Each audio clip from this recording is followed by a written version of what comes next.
Hello everyone, this is Debra Richardson, and today I am putting the AP in Happy where accounts payable teams are empowered to protect the vendor master file from fraud. This podcast will give a voice to accounts payable team members by talking about the growing reality of cyber attacks in their world and which vendor setup and vendor management techniques they can apply to protect the vendor master file from fraud. Need training? Visit the Vendor Process Training Center to enroll in your choice of weekly live and on-demand training sessions. Plus, get access to vendor setup form templates and reference tools that will help you and your team to reduce the potential for fraud, compliance fines, and just overall bad vendor data. So sign up for a free account to get access to free training sessions, vendor process FAQs, and a resource library with information you need to manage your vendor master file. Visit training.debrarrichardson.com today. The link will be in the show notes.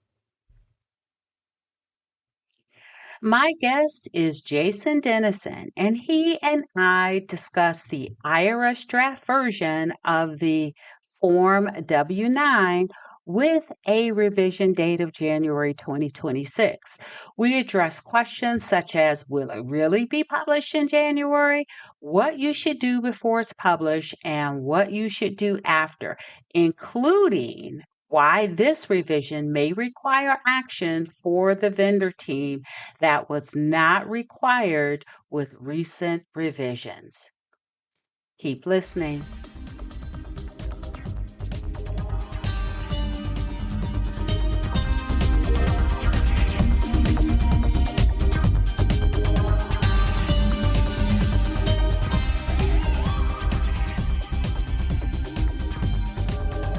Welcome to episode 369. Debra R. Richardson and Jason Dinesen discuss the draft version of the IRS Form W9 and what it may require for vendor teams. Now, it is not often that I actually have a guest on the show. I typically do, single host shows. I talk about things that are for the vendor process. I usually give you a to Z step process on, how to do something. And this time, though, it is a little bit different because the IRS, right in the middle of tax reporting season, right, has a draft version of the W-9 that has a revision date of January 2026. And so there's always questions. I keep getting questions about will it be published? If it's published, because of the type of change that one of the changes that's on the W-9, what does that mean for the vendor team? And so I brought on Jason Dinesen, who is an enrolled agent or an EA with the IRS, and he has been right in the accounting services, prepared tax returns, and he and I both speak at a popular AP conference, the Institute of Finance and Management, or IOFM, and when we were there last November 2025, I tried to meet him, but he ended up leaving before I could get a chance to meet him in person. But you know what? We met on camera, but this podcast is just the audio version of that. But we did meet on camera and we talked about it. And I'm telling you, we had a really good time on the pre-recording where we were just kind of talking about it. And a lot of that still spilled over into the actual recording of the podcast because, I was still a little fired up and you'll see what I'm talking about. But first, I do want to read Jason's bio. So here we go. Jason Dinesen, EA, is a distinguished tax professional and educator with a fervent passion for demystifying complex tax concepts. Jason prepared tax returns and provided accounting services as a practicing accountant from 2009 through the summer of 2025.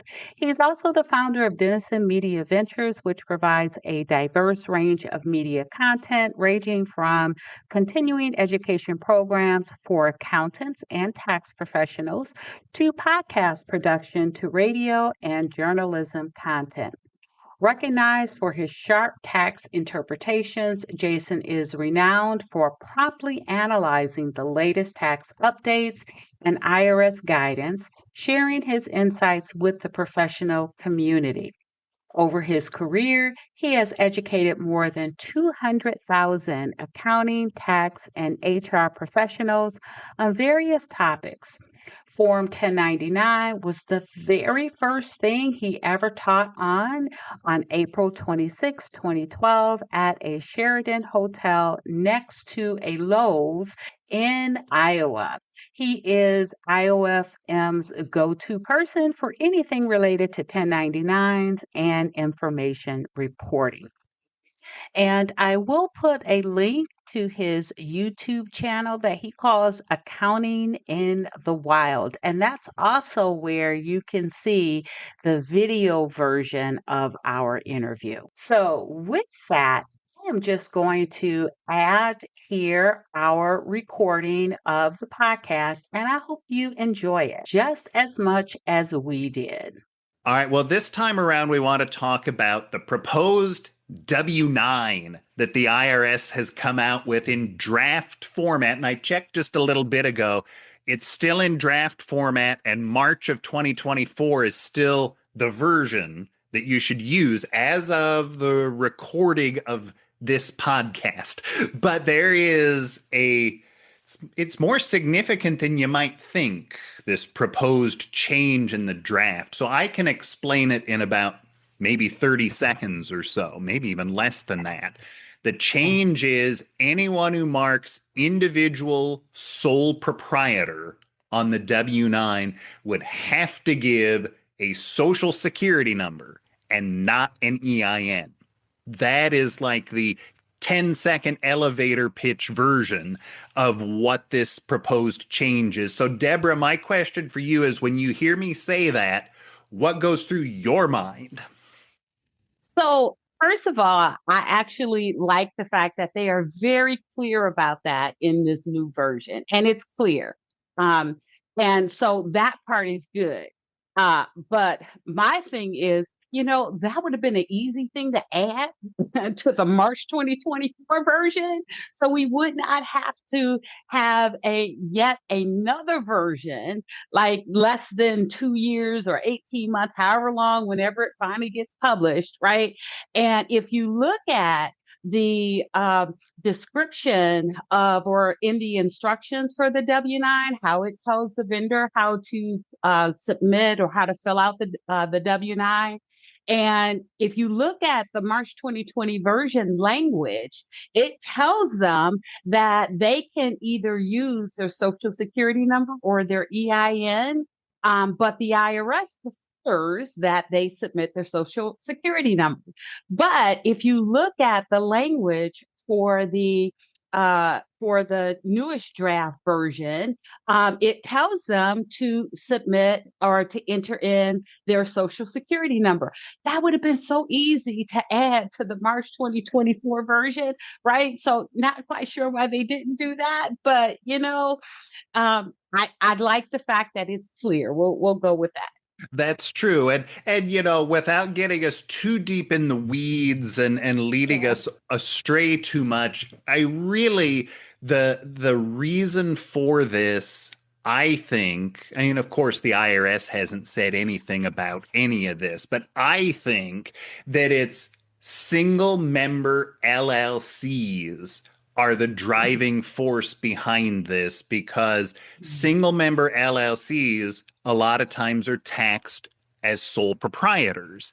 And the rule has always been that you shouldn't put the LLC's EIN on the W-9. That's not new. That's actually in the instructions to the W-9. It's always been that way, that it's supposed to be the proprietor's information, either their social security number or their EIN. not Yeah. the LLC's EIN, if it's that type of LLC taxed as a sole proprietor. But you and I know, I'm sure our listeners know that a large majority of the time they're getting the LLC's EIN on that W-9. Yes. And that, Yes. so I think that's one of those things where it's probably a legitimate thing that the IRS is dealing with to help them match up 1099s to who actually Mhm. is reporting the income.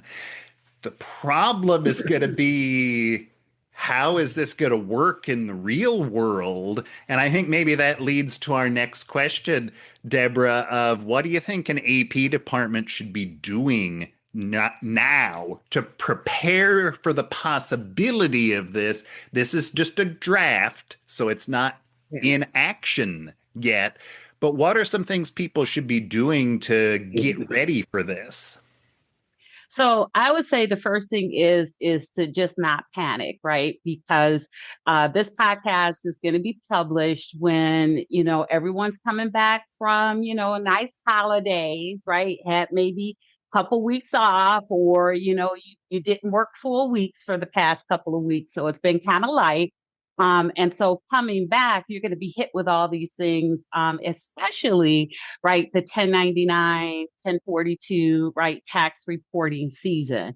And this may affect that. However, right, it's not published yet. We know how long it took for the March 2024 version to be finally published, because it originally came out, the draft form of the W-9 came out July 26th, I think, of 2023.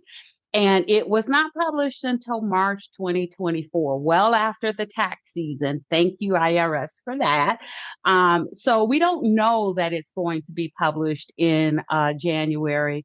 And so I would say have it in your mind, but don't start panicking. Continue with your tax reporting tasks that you need to do. And so, but I would say that keep checking, right? Put a bookmark of, right. And Jason, I think you were talking about your advice you always give is have a bookmark of the version of the W-9, because when it changes, you'll see it on the version because it's the same bookmark. It'll just update the version number. So keep checking that. And then I would also say, you might want to just make sure, and it's a perfect time anyway, because it's for it's tax reporting season. Make sure you actually have tax IDs, and make sure that, you're doing your 10 matches, especially for the reportable vendors, to make sure that you're not reporting inaccurate legal name and tax ID combinations. And so I think that, right, the data management, making sure that it's accurate, and continuing with your tax reporting duties so that you do not, right, file late, you don't send the recipients statements late.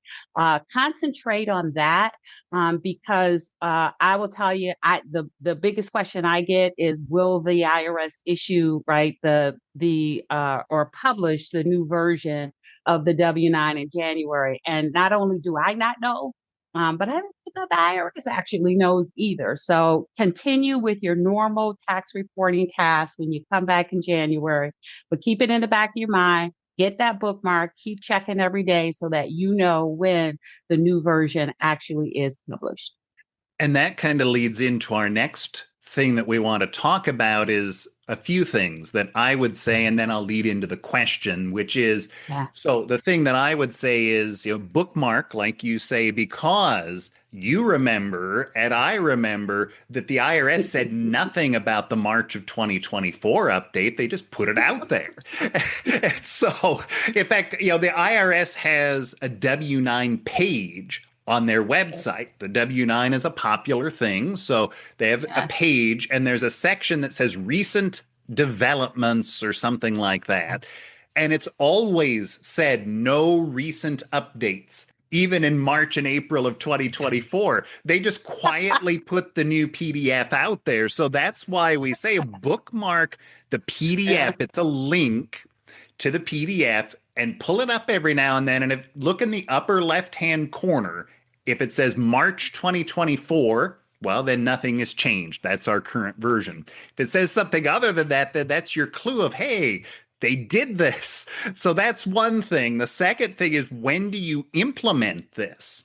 And what happens if it does come out? They have on the draft January 2026 printed on the draft. Now that's meaningless because that's just what they have on the draft. But what if they do put it out in January? Debra and I were talking about this offline about that. I don't know. Does it affect your 2025 forms that you're filing this month? I don't know. The only thing that the IRS has ever published was back in the year 2000. On December 31st of 2000, they published a new W-9. And it had something to do with the certification language where they changed it to add a certification that you're a U.S. person and not a foreign person. And that would have affected filings, of course, for the year 2000. So the IRS said, you don't have to start using this till July 1st of 2001. It's optional before that. They've never, most of the time, they don't even tell us anything about the new W-9s. So we don't have official guidance on what to do. It's just like, here's the new W-9, start using it. And so... yeah. And on that note, let me just say that I looked up like how many times the IRS has actually updated the W-9 form since it was originally published in 1983. I'll give you a couple of guesses. How many times do you think that is, Jason? Oh, let's see. That's 42 years. I would say 10. Nope. Higher. 15. It is actually 21 times that the IRS has updated the W-9. And let me just say, a few of those years, right, I was very active, and it's hard to try to get a new W-9 from vendors because, sometimes the point of contact that you're dealing with just got their W-9 from their tax person. They've just been giving it out to everybody that asked for it.